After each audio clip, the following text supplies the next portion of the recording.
Next in Python, we will see how to reverse a string. So here is our variable n equals to input, enter a string, and here within single line we are going to reverse this given string n. So print, here within bracket I am giving n. This is variable, same variable which we have taken here. Now square brackets, first colon, second colon, and then -1.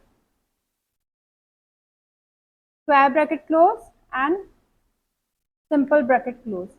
Save it and run it. Enter a string. Here I am giving hello.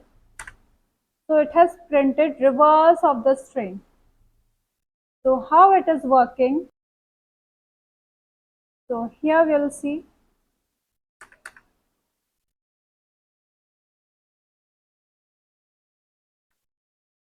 It takes start of the string,